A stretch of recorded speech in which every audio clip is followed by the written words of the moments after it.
दोस्तों नमस्कार। स्वागत है आपका हमारे इस यूट्यूब मंच पर। दोस्तों बिहार से दोनों गठबंधन से बड़ी-बड़ी खबरें आ रही हैं। नीतीश कुमार जहां एक तरफ अपनी डिमांड पर अड़ते जा रहे हैं, वहीं महागठबंधन में भी परिस्थितियां बिल्कुल अलग हैं। एक तरफ एसआईआर को लेकर पूरे बिहार में आप देख रहे हैं कि कैसी परिस्थितियां हैं। गांव-गांव में लोग लाइन में लग रहे हैं। पत्रकारों पर एफआईआर की जा रही है। और इन सब के आगे आम जनता की जो परेशानी है, वो बिहार जैसे राज्य में जिसकी प्रति व्यक्ति आय इस देश में सबसे कम है, उत्तर प्रदेश से भी कम है। उस राज्य के लोगों के ऊपर एसआईआर के रूप में जो एक परेशानी आई, उस परेशानी की चर्चा अब कितनी की जाए, हम लोगों ने इतनी चर्चा की कि पूछिए मत। और लगातार उसकी खबरें आ रही हैं। लेकिन आज हम एसआईआर की चर्चा नहीं करेंगे। एसआईआर की चर्चा कम से कम आज इस वीडियो में नहीं करेंगे। अजीत अंजुम पर एफआईआर हुई उस वजह से नहीं, बल्कि इस वजह से कि आज फिलहाल पॉलिटिकल मुद्दे ज्यादा बड़े हैं। और बिहार में सभी जानते हैं कि नवंबर महीने में विधानसभा का कार्यकाल पूरा हो रहा है।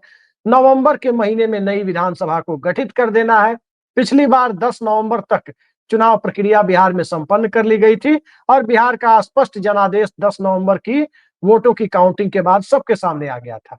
तो इस बार भी उम्मीद की जा रही है कि बिहार का चुनाव कमोबेश उसी आसपास होना होगा। सितंबर महीने के पहले हफ्ते में आचार संहिता लग जाएगी। उम्मीद है कि सितंबर के पहले या दूसरे हफ्ते में आचार संहिता लग जाए। लेकिन उन सबसे बड़ा सवाल कि एनडीए गठबंधन या महागठबंधन, दोनों में बड़ी विचित्र स्थिति है। और इन विचित्र स्थिति पर चर्चा के लिए आज हमारे साथ मौजूद है बिहार की राजनीति के लाइव वायर कहे जाने वाले जाने माने पत्रकार, एक ऐसे पत्रकार जो बेलाग बोलते हैं, बिना किसी लाग लपेट के अपनी बात रखने के लिए जाने जाते हैं। और टीवी पर जितने भी बड़े-बड़े ज्ञानी प्रवक्ता आपको दिखाई देते हैं, किताब का पेज नंबर कोट करने जैसे झूठी बातें करने वाले, वो सब प्रवक्ता इनको देखकर घबराते रहते हैं। तो वैसे ऋषि मिश्रा जी हमारे साथ हैं। ऋषि जी बहुत-बहुत स्वागत है आपका हमारे इस चैनल पर। तो पहला सवाल ज्यादा देरी ना करते हुए नीतीश कुमार वाले सवाल पर आएंगे। सब्र रखिए कि अंदर खाने नीतीश कुमार ने कौन सा खेल खेल दिया है जिससे पूरी बीजेपी हलकान हो गई है। उस सवाल पर आने के पहले जरा कांग्रेस पार्टी की चर्चा, महागठबंधन की चर्चा। कल दिल्ली में एक बैठक बुलाई गई थी बिहार कांग्रेस के वरिष्ठ नेताओं की, सांसदों की, दोनों विधानमंडल के सदनों में फ्लोर लीडर्स की, प्रदेश अध्यक्ष की, प्रभारी की, इन सब की मीटिंग बुलाई गई थी। और साथ-साथ कांग्रेस के साथ रहने वाले निर्दलीय होकर भी करीब-करीब कांग्रेसी पप्पू यादव को भी उस बैठक में आमंत्रित किया गया था। बिहार की मूल रूप से रहने वाली छत्तीसगढ़ से राज्यसभा सांसद रंजीत रंजन को भी उसमें इनवाइट किया गया था। तो वो बैठक कांग्रेस अध्यक्ष मल्लिकार्जुन खड़गे और लोकसभा में विपक्ष के नेता राहुल गांधी के साथ बिहार के कांग्रेस की कोर ग्रुप जिसे आप कह सकते हैं, इस कोर ग्रुप के साथ जो बैठक हुई, उस बैठक में महागठबंधन के साथ कौन डील करेगा, उस बैठक में कांग्रेस पार्टी का बॉस कौन है बिहार में, और उस बैठक में कांग्रेस के दिशा निर्देशों को अमली जामा पहनाने की जिम्मेदारी, यानी who is the boss of Congress party इन बिहार, ये बातें कल क्लियर कर दी गई है। और कैसे क्लियर की गई है, क्योंकि ऋषि मिश्रा जी के माध्यम से ही, इनके ट्वीट को देख करके ही मुझे जानकारी मिली है, तो सीधे ऋषि जी से ही पूछ लेते हैं। ऋषि जी जरा विस्तार से बताइए कल क्या हुआ था। देखिए कल पार्टी हाईकमान यानी मल्लिकार्जुन खड़गे, राष्ट्रीय अध्यक्ष, कांग्रेस के राष्ट्रीय अध्यक्ष मल्लिकार्जुन खड़गे और राहुल गांधी जी ने बिहार के जो तमाम बड़े नेता हैं उनको बुलाया था, क्योंकि बिहार में विधानसभा चुनाव है और जिसमें बिहार प्रदेश कांग्रेस के तमाम बड़े नेताओं ने शिरकत किया। देखिए उसमें जो मेन इशू था, एक तो पप्पू यादव को लेकर था। पप्पू यादव और कन्हैया के साथ जिस प्रकार से ट्रीट किया गया, उससे राहुल गांधी खासे नाराज थे। और उससे भी महत्वपूर्ण बातें ये थी कि जिस प्रकार से नवनियुक्त प्रदेश अध्यक्ष, नवनियुक्त आप कहना थोड़ा सही नहीं होगा, काफी समय हो गया है अध्यक्ष बने हुए राजेश राम जी को। तो राजेश राम जी को जो पार्टी में जो बड़े नेता हैं, खासकर प्रदेश के, उनका सहयोग न मिलना, पैरेलल मीटिंग बुलाना, जो जो मतलब जो विधानसभा चुनाव लड़ने के इच्छुक हैं उन नेताओं से मिलना, जो मेन जो घटक है राजद, वहां जाके एक पैरेलल मीटिंग करना। तो कहीं ना कहीं जो प्रदेश अध्यक्ष का जो कद है राजेश राम का, उसको कहीं ना कहीं कम कम करने का जो प्रयास किया जा रहा था, इसका इसका भनक राहुल गांधी को था। और पहले भी देखिए, जब राजेश राम अध्यक्ष बने और राजेश राम जब अध्यक्ष बने, उसके बाद राहुल गांधी का जो कार्यक्रम हुआ, तो ऐसा चर्चा उस समय भी था कि एयरपोर्ट पे जब राजेश राम जी की मुलाकात राहुल गांधी से हुई, तो राजेश राम से राहुल गांधी ने स्पष्ट पूछा कि आपको अपने बड़े सहयोगियों का कितना समर्थन मिल रहा है। तो राजेश राम ने कहा हाँ हाँ सहयोग मिल रहा है। और बेचारे अब कैसे कहेंगे कि सहयोग नहीं मिल रहा है। लेकिन देखिए अभिषेक जी, राहुल गांधी को भी इनपुट है। बिहार में जो घटनाक्रम, खासकर कांग्रेस की जो इंटरनल पॉलिटिक्स में जो डेवलप हो रही थी, उसका इनपुट राहुल गांधी को था। जिस प्रकार से आपने देखा होगा, कुछ दिनों पहले दिल्ली से बड़े बड़े नेता आ रहे थे, डायरेक्ट लालू यादव से उनकी मुलाकात हो रही थी। उसमें बिहार के प्रदेश के एक दो नेता को आपने देखा होगा उस गाड़ी में। ऐसे कई डेवलपमेंट से राहुल गांधी नाराज थे, और कल राहुल गांधी ने अपने राष्ट्रीय कार्यालय में बिहार प्रदेश कांग्रेस के वरीय नेताओं की बैठक बुलाई थी। उसमें उन्होंने स्पष्ट कहा, स्पष्ट नहीं, बहुत नाराजगी भरे शब्दों में कहा कि पार्टी प्रदेश में पार्टी का चेहरा प्रदेश अध्यक्ष और कृष्णा लालवानी प्रभारी जो है पार्टी के, वही होंगे। और इन्हीं के समन्वय से, इन्हीं दोनों के समन्वय से पार्टी चलेगी। और जो अपने जो घटक हैं उनसे, जो राजद से जो बातचीत होगी, उसमें प्रदेश अध्यक्ष और प्रभारी का ही रोल महत्वपूर्ण होगा। उन्होंने स्पष्ट कहा कि प्रदेश अध्यक्ष और प्रभारी के समन्वय से ही पार्टी चलेगी, और जो आने वाले विधानसभा चुनाव हैं उसमें पार्टी अध्यक्ष और प्रभारी ही अपने सहयोगी दलों से बात करेंगे, तीसरा कोई बात नहीं करेगा।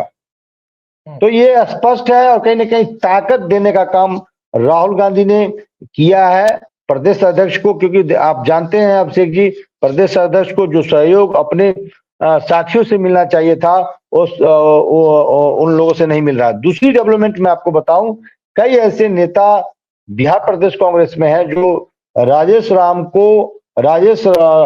का फीडबैक, मतलब निगेटिव फीडबैक पार्टी हाईकमान को उस बैठक में देना चाह रहे थे। लेकिन राहुल गांधी के मिजाज को देख के, राहुल गांधी के मूड को देख के, शायद वो उस नैरेटिव को वहां पे रखना मुनासिब नहीं समझा।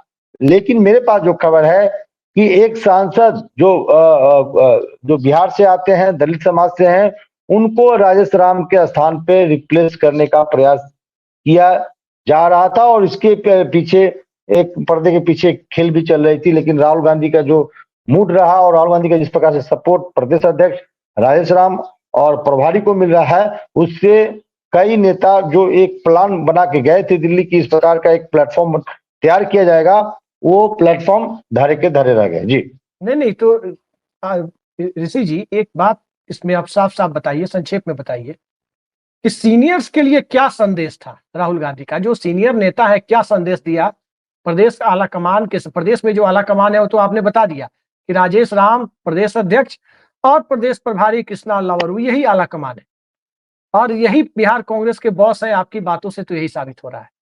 लेकिन सीनियर्स के लिए क्या संदेश दिया? जो देखिए, आप मेरे जो इन्फॉर्मर हैं, मेरे जो सूत्र वो बता रहे हैं कि जब बैठक शुरू हुआ, राहुल गांधी ने स्पष्ट कहा, राजेश राम को ताकत देते हुए कहा कि राज्य में प्रदेश अध्यक्ष और प्रभारी ही सर्वा होंगे।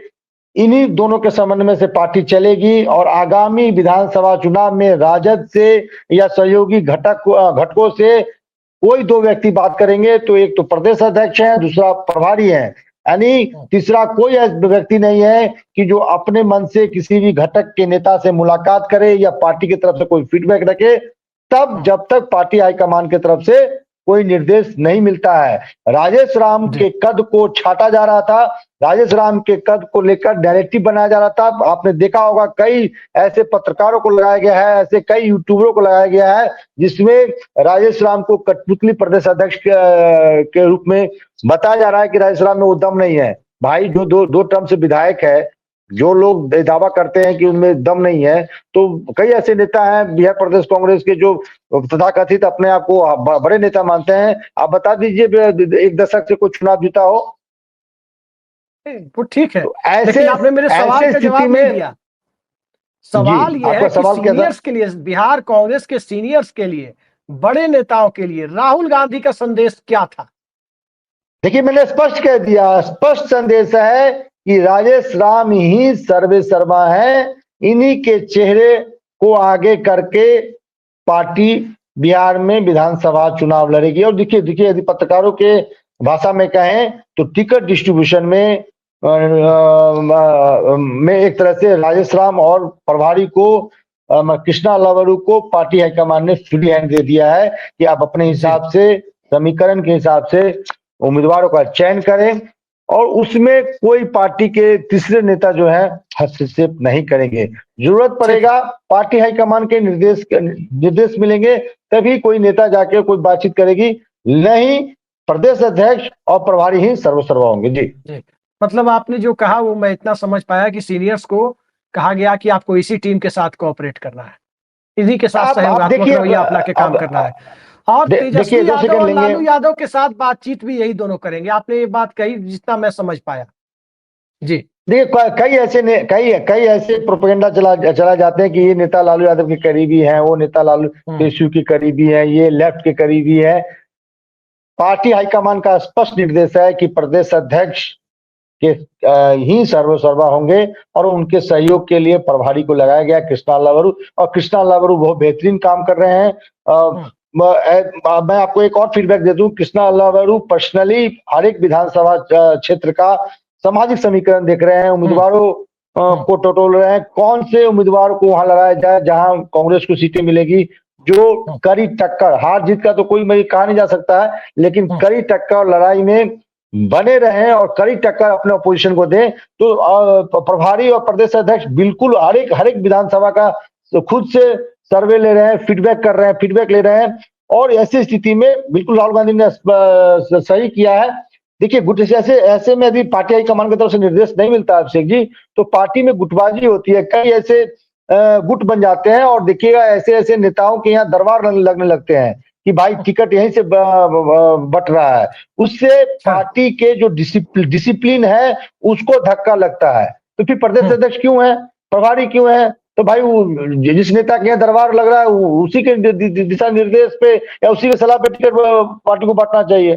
तो राहुल गांधी ने एक मतलब डिसिप्लिन और क्या कहते हैं पार्टी को एक सूत्र में बांधने के लिए ये सख्त निर्देश दिए हैं कि जो पार्टी के प्रदेश अध्यक्ष हैं और पार्टी के जो प्रभारी है, राज्य के जो पार्टी के प्रभारी है कृष्णा लवरू, उनके ही समन्वय और उन्हीं के दोनों के दिशा निर्देश में पार्टी आगे बढ़ेगी। कैसे चुनाव लड़ा जाएगा, कौन उम्मीदवार होंगे, उसमें प्रदेश अध्यक्ष और प्रभारी का रोल महत्वपूर्ण होगा। जी जी, चलिए, अब आपने महागठबंधन में चूंकि हैपनिंग कांग्रेस पार्टी में ही थी, कांग्रेस पार्टी के एक खबर और बता दूं, पप्पू यादव को राहुल गांधी ने स्पेशली बुलाया था, और पप्पू यादव के साथ जो बिहार में ट्रीटमेंट हुआ, कन्हैया कुमार के साथ जो ट्रीटमेंट हुआ, उससे राहुल गांधी काफी नाराज थे। पप्पू यादव को पीठ थपथपाया राहुल गांधी ने, क्योंकि देखिए राहुल गांधी भी जानते हैं चुनाव कैसे लड़ा जाता है, वह व्यक्ति निर्दलीय चुनाव जीत के आए हैं, और सीमांचल में क्या महत्व रखते हैं पप्पू यादव, ये राहुल गांधी समझते हैं। और पप्पू यादव को हिम्मत बढ़ाते हुए राहुल गांधी ने कहा कि आपको किसी से दबना नहीं है, मान सम्मान से समझौता नहीं करना है, पार्टी के लिए काम करना है, और कहीं ना कहीं राहुल गांधी का आशीर्वाद पप्पू यादव को मिलते हुए दिखा। जी जी, चलिए, एनडीए के अंदर तो एक ही पार्टी में अभी पॉलिटिकल हैपनिंग्स दिखी है कल से आज तक। कल शाम 5:30 से बैठक थी दिल्ली में कांग्रेस के नए मुख्यालय इंदिरा भवन में, और वहां की जो जानकारी, अब चूंकि ऋषि जी के माध्यम से जानकारी हम लोगों तक आती है, ऋषि जी ने जो जानकारी हमें दी वही जानकारी आपको भी दी है। अब बिहार की राजनीति में जो सबसे बड़ा सवाल बना हुआ है वहां चलते हैं। वो सवाल ये है कि नीतीश कुमार की पार्टी क्या करने जा रही है, एनडीए के अंदर क्या है। इंडिया गठबंधन या महागठबंधन के अंदर की स्थिति तो लोग जानते हैं कि एक तरफ लालू यादव तेजस्वी यादव और दूसरी तरफ राजेश राम और कृष्णा अल्लाबरू। ये बात एकदम क्लियर हो गई, ऋषि जी ने कर दिया कि कल के बैठक का क्रक्स यही है कि बस यही तय करेंगे। लेकिन ये स्थिति एनडीए गठबंधन में नहीं है, लेकिन इन सब के बीच नीतीश कुमार ने फरमान सुना दिया है कल नीतीश कुमार ने जो फरमान सुनाया है, वो फरमान जो सामने आ रहा है वो यही है कि सीटों का बंटवारा सिर्फ 2 दलों के बीच होगा। जैसे पिछले चुनाव में यानी 2020 की 6 अक्टूबर को पटना में सीटों का बंटवारा हुआ था 2 दलों के बीच, 122 जेडीयू, 121 बीजेपी। और उसमें जेडीयू ने अपने कोटे से 7 सीटें छोड़ दी थी जीतन राम मांझी के लिए, बीजेपी ने अपने कोटे से 11 सीटें छोड़ दी थी मुकेश सहनी की पार्टी के लिए, पीआईपी के लिए। इस बार भी नीतीश कुमार ने फरमान सुना दिया है कि हमारा 122 और जो अलायंस पार्टनर है वो भारतीय जनता पार्टी के अलायंस पार्टनर है। बीजेपी को तय करना है उन्हें कितनी सीटें देनी है या नहीं देनी है, कैसे एडजस्ट करना है या नहीं करना है, अलायंस 2 लोगों के बीच में होगा। ये फरमान नीतीश कुमार ने सुना दिया है। ऋषि जी, इस फरमान के बाद बिहार की राजनीति में और खासकर भाजपा में खलबली मची हुई है।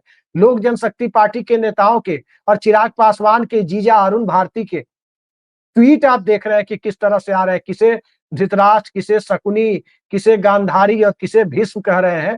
ये ट्वीट कल भी हम लोगों ने चर्चा की थी। अब आपको किस दिशा में बिहार की राजनीति जाती हुई दिखाई दे रही है? नीतीश कुमार के इस फरमान के पीछे क्या दूसरा रास्ता भी उनके लिए, जो कहा जाता है कि महज आधे घंटे का खेल होता है दूसरे दरवाजे को खुला रखने के लिए, वो तो हमेशा खुला रहता है।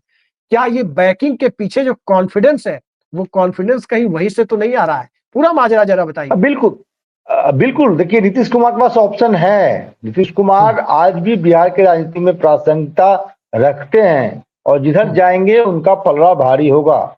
चाहे आप कितना भी नैरेटिव बना लें, चाहे कितना भी स्टोरी बना लें, नीतीश कुमार का जो सामाजिक आधार है आज भी नीतीश कुमार के साथ है। और नीतीश कुमार ने देखिए उनके सामाजिक आधार में जो महिलाओं की भागीदारी है उसको लेकर क्या डिसीजन लिया है कहने की जरूरत नहीं है। अब आता हूं आपके सवाल पे। जिस प्रकार से अरुण भारती ने कल काउंटर किया, एक तरह से वो अनुभव को टारगेट कर रहे थे, यानी नीतीश कुमार को टारगेट कर रहे थे। उस ट्वीट को आप देखिए, उस ट्वीट में जो कंटेंट है उससे स्पष्ट मतलब ये रिफ्लेक्ट होता है कि वो नीतीश कुमार को टारगेट कर रहे थे।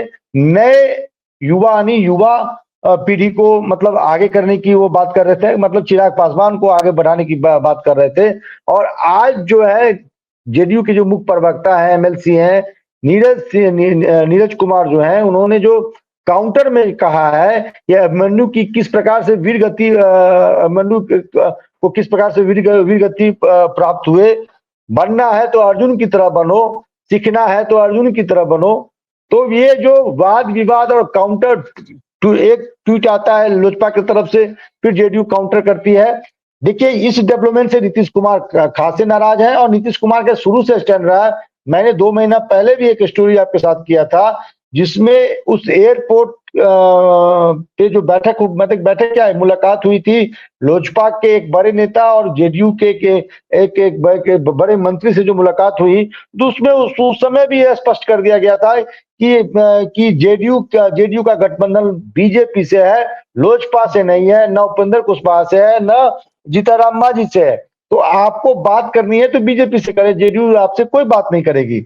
और जिस प्रकार से चिराग पासवान या उनके पार्टी का रिस्पॉन्स है नीतीश कुमार को लेकर, एग्रेसिव रिस्पॉन्स है, जिस प्रकार से वो कटघरे में खड़ा कर रहे हैं नीतीश कुमार को, खासकर लॉ एंड ऑर्डर के मामले में तमाम चीजों को लेकर, उससे नीतीश कुमार खासे नाराज है। मुझे लगता है कि आने वाले दिनों में एनडीए के लिए समन्वय बनाना और मतलब मुश्किल हो जाएगा, जिस प्रकार से चिराग पासवान का नीतीश कुमार को लेकर अप्रोच है। सवाल उठता है कि चिराग पासवान खुद बोल रहे हैं या उनके पीछे किसी का बैकअप है।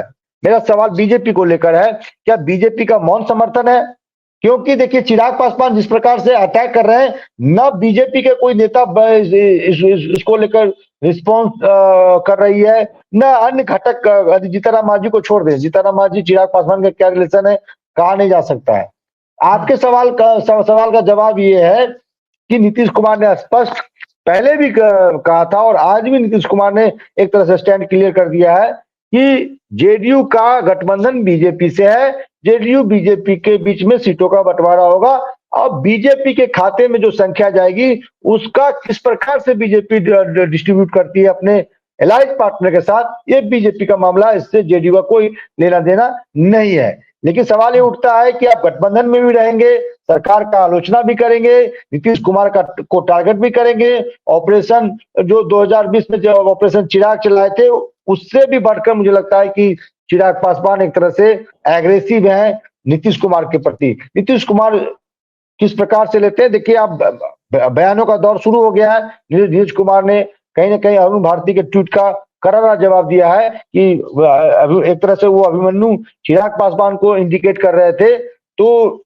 नीरज ने उस काउंटर में जो बयान दिया है कि किस प्रकार से अभिमन्यु तो पहली दरबार मतलब द्वार में इंटर कर गए थे, लेकिन किस प्रकार से वीर गति को प्राप्त हुए थे। तो बनना है तो अभिमन्यु नहीं अर्जुन बनो।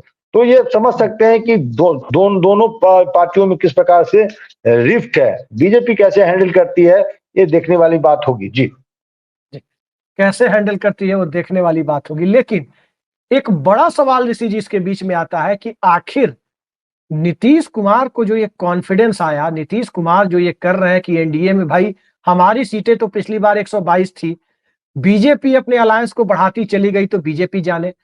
नीतीश कुमार का मानना है कि अगर हमारे अलायंस जो पिछली बार जीतन राम मांझी थे, जब एनडीए छोड़ा था तो कायदे से जीतन राम मांझी को भी छोड़ देना चाहिए था, तब मानते कि हमारे अलायंस है। जो जानकारी मिल रही है वो तो यही आ रही है। लेकिन जब नीतीश कुमार ने 2022 के अगस्त महीने में एनडीए छोड़ा था, तब जीतन राम मांझी नरेंद्र मोदी के साथ खड़े हुए थे, यानी बीजेपी के साथ खड़े हुए थे, न कि नीतीश कुमार के साथ खड़े हुए थे। तो इस बार नीतीश कुमार ने उनकी सीटें भी बीजेपी के खाते में डाल दी है। एक चर्चा ये चल रही है वीआईपी के बारे में कि नीतीश कुमार 122 सीटों पर अड़ इसलिए रहे हैं कि अगर वीआईपी साथ आ जाती है तो 10 या 12 सीटें अपने कोटे की वो वीआईपी को लास्ट मोमेंट में दे देंगे और बाकी सहयोगी दल बीजेपी के खाते में एडजस्ट रहे। जिनको करना है करें, नहीं करना है ना करें। क्या लगता है आपको वीआईपी का रुख? अभी तक तो दिख रहा है जो बयान मुकेश सहनी दे रहे हैं कि वो उधर है, लेकिन एनडीए का खेमा अंदर खाने आप ऑफ द रिकॉर्ड जिससे भी बात करें वो कॉन्फिडेंट है कि वीआईपी उनकी तरफ आ सकती है। क्या लगता है नीतीश देखिए कुमार के कड़े देखिए रुख के पीछे और क्या क्या स्ट्रेटजी हो सकती है? देखिए नीतीश कुमार चाहते हैं कि सीएम फेस को लेकर स्टैंड क्लियर हो। आज भी चाहते हैं नीतीश कुमार, ताकि आप लाख कई कई लोग स्टोरी चला रहे हैं कि नहीं तो नीतीश कुमार 72 घंटे बाद नरेंद्र मोदी मोतिहारी में होंगे और बिल्कुल। मैं आपको उसके 72 घंटे बाद असेंबली का सेशन शुरू होगा। तो ये देखिए, 72 और 72 144 घंटे क्या करने जा रहे हैं? नीतीश कुमार स्पष्ट, नीतीश कुमार का मैंडेट है कि सीएम फेस को लेकर बीजेपी और तमाम अलायंस पार्टनर जो है अपना स्टैंड क्लियर करें, सीटों को लेकर क्लियर करें। अब मतलब जेडीयू बीजेपी में क्या कैसे बंटवारा होगा, कौन कौन सीटों पे कौन लड़ेगा, तमाम चीजें। और आप देखिए कि इस प्रकार की जब बैठक होती है तो खबर छन के पत्रकारों के पास या पब्लिक डोमेन में आई जाती है। ऐसी बैठकें आप बताइए कि जेडीयू के टॉप लीडरशिप या बीजेपी के टॉप लीडरशिप के बीच में ऐसा कोई बैठक हुआ हो सीटों को लेकर, सीएम फेस को लेकर? मुझे नहीं लगता ऐसा कोई खबर आपके पास भी होगा या किसी पत्रकार के पास होगा कि एनडीए की जो बैठक हुई है सीटों को लेकर जेडीयू बीजेपी के बीच में कोई बैठक हुई है। तो wait and watch, Nitish Kumar wait and watch कर रहे हैं। और जहां तक मुकेश सहनी की बात है तो मुकेश सहनी की स्थिति पेंडुलम वाली है। वो राजनीति में जो बयान दिए जाते हैं उसका कोई महत्व नहीं होता है। नेता और पार्टी कब क्या डिसीजन ले कहा नहीं जा सकता। आपको याद होगा प्रेस कॉन्फ्रेंस कर रहे थे तेजस्वी यादव के साथ मुकेश सहनी, और कैसे प्रेस कॉन्फ्रेंस छोड़ के मुकेश सहनी निकल गए और तेजस्वी यादव पे आरोप लगाए कि इन्होंने मेरे पीठ पे छुरा भोंका। फिर बीजेपी में चले गए थे, बीजेपी के साथ गठबंधन हो गया था। फिर बीजेपी ने कैसे उनके विधायकों को तोड़ लिया। और आज तो मैं इंटरेस्टिंग बताऊं, उन 4 विधायकों में से राजू सिंह जो मंत्री है, साहिबगंज से विधायक है, उन्होंने तो चैलेंज किया है मुकेश सहनी को कि हिम्मत है तो साहिबगंज से चुनाव लड़े हमारे विरुद्ध। तो ऐसी स्थिति है, जा भी सकते हैं यदि ठीक ठाक ऑफर होगा। मुकेश सहनी भी जानते हैं कि उनके वोटों का ट्रांसफर महागठबंधन की तुलना में एनडीए में अधिक आसानी से हो जाती है, क्योंकि देखिए ग्राउंड पे जो सहनी समाज है उनका यादवों से संघर्ष है। क्योंकि जो सहनी समाज जो है वो भी डोमिनेट करते हैं अपने अपने क्षेत्रों में, और उनका जो सामाजिक क्लास है वो यादवों से है। तो ऐसी स्थिति में वोट का ट्रांसफर होना महागठबंधन की तुलना में एनडीए में आसान है। तो मुकेश सहनी देख रहे हैं कि यदि थोड़ा कम अधिक एनडीए में सीट मिल जाते हैं तो वो एनडीए में जाना बेहतर समझते हैं। तो देखिए जी आने वाले दिनों में क्या होता है, नीतीश कुमार कैसे एडजस्ट करते हैं मुकेश सहनी को। पहले तो जेडीयू बीजेपी के बीच में सीटों का बंटवारा हो जाने दीजिए, कैसे बंटवारा होता है, किसके खाते में कितने सीटें आती है। फिर लोजपा का भी डिमांड बढ़ा है, कम से कम 33 सीटें मांग रहे हो, 33 जी से 35 सीटें मांग रहे हैं। और 35 सीटें यदि लोजपा को दे दिया जाएगा तो उपेंद्र कुशवाहा और जीतन राम मांझी को कहां से एडजस्ट बीजेपी करती है, ये देखने वाली बात है। जी चलिए, तो बिहार की चर्चा में आज इतना ही। बिहार में एक तरफ इंडिया गठबंधन में तय हो गया कि राजद और कांग्रेस के बीच की बातचीत में कांग्रेस पार्टी का प्रतिनिधित्व सिर्फ 2 लोग करेंगे और बाकी किसी को उसमें बीच में पड़ने की जरूरत नहीं है। जिनको अपनी बातें रखनी है इन्हीं दोनों तक ले जाकर रखें, जैसा ऋषि जी ने बताया, तो जो जानकारी मिली। दूसरी बात, नीतीश कुमार ने अपना फरमान सुना दिया। यानी एक तरफ राहुल गांधी ने अपना फरमान सुना दिया, तो दूसरी तरफ नीतीश कुमार ने अपना फरमान सुना दिया। और उनके फरमान के बाद भारतीय जनता पार्टी में खलबली मची हुई है।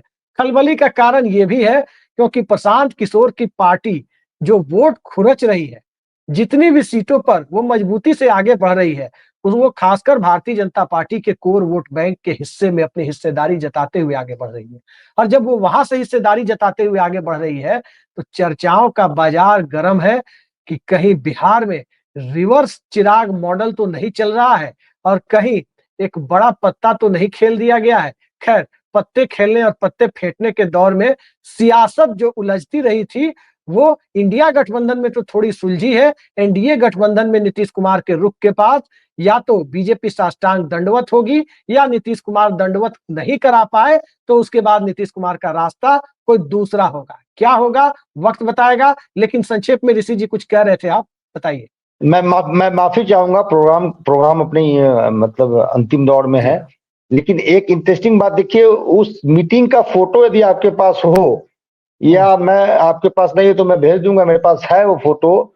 उसमें देखिए एक दो ऐसे नेता हैं कांग्रेस के, प्रदेश कांग्रेस के, जिसका मुंह लटका हुआ है और राजेश राम के चेहरे पे मुस्कान है, मंद मंद मुस्कुरा रहे हो। जी तो नहीं, कल मुझे 2 फोटो वो बड़ी अजीब लगी है ऋषि जी। फोटो ऋषि जी, सब कुछ बता देता है, फोटो सब कुछ बता देता है। किसको प्यार मिला है, किसको डांट मिला है, किसको ताकत मिला है और किसको क्या दिशा निर्देश मिला है। तो फोटो ऋषि जो जी, है सब कुछ बता देती है। जी लॉर्ड्स टेस्ट मैच में कल जिस प्रकार से भारत का आखिरी विकेट गिरा है दुर्भाग्यपूर्ण तरीके से, और इंडिया मैच हारा है, बैट से लग के मोहम्मद सिराज के दोनों पैर के बीचों से होते हुए वो स्टंप पे जाके लग गई है। लुढ़कते हुए बॉल स्टंप में चली गई है और इंग्लैंड उसी के साथ टेस्ट मैच जीत गया, 2-1 की बढ़त बना लिया। और उस वक्त ड्रेसिंग रूम में इंडियन खिलाड़ियों के जो चेहरे बने हुए थे, स्वाभाविक है कि निराशा में थे करीब पहुंच के। वही निराशा मुझे कल की मीटिंग में, जो फोटो की बात आप कर रहे हैं, सोशल मीडिया पर मैंने भी देखी है, कुछ नेताओं के फोटो मुझे वैसे दिखे थे। लेकिन सियासत है, राजनीति में जो जब नेता होता है उसके साथ मिलकर चलना चाहिए। आप भारतीय जनता पार्टी को देखिए, सुषमा स्वराज ने खुलकर विरोध किया था कि नरेंद्र मोदी को प्रधानमंत्री बनाया जाए या पीएम कैंडिडेट बनाया जाए। उन्होंने यहां तक कहा था गोवा कार्यकारिणी में कि मेरा डिसेंट नोट आप लोग नोट कीजिए। लेकिन जब एक बार नरेंद्र मोदी का नाम डिक्लेयर हो गया, तो बाकी नेताओं की तरह सुषमा स्वराज हो या वेंकैया नायडू हो, सारा विरोध अपनी जगह, नरेंद्र मोदी को ही चेहरा मानकर सबने चुनाव लड़ा। तो ये चीजें सभी पार्टियों में होनी चाहिए, कांग्रेस पार्टी में भी रहा है कि होनी चाहिए। खैर, आने वाले वक्त में अब देखिए क्या होता है। कांग्रेस पार्टी का जिक्र मैंने किया, मनमोहन सिंह को जब नेता चुना गया 2004 में, तो उनसे भी सीनियर लोग थे, लेकिन 10 साल के कार्यकाल में किसी ने कुछ नहीं कहा, सबने मनमोहन सिंह को नेता माना। तो ये दौर सबको मानना चाहिए कि अभी, पहले भी कुछ लोगों को मौका मिला, वो कितना डिलीवर कर पाए, और इनको मौका मिला है राजेश राम और कृष्णा अल्लावरू की जोड़ी को, ये कितना डिलीवर करेंगे। नवंबर तक तो सबको कॉपरेट करना चाहिए, हर दल में यही होता है, और इस राजनीतिक रवायत का पालन सबको करना चाहिए। लेकिन हमारे लिए जब सब रवायत का ही पालन करेंगे, तो हमारे लिए खबरें कहां से आएगी, ये बात भी तो है ऋषि जी। ऋषि ऋषि जी तक खबरें कहां से पहुंचेंगी। खैर, देखते हैं आने वाले वक्त में क्या होता है। बहुत बहुत धन्यवाद आज की सार्थक चर्चा में जुड़ने के लिए ऋषि मिश्रा जी। नमस्कार।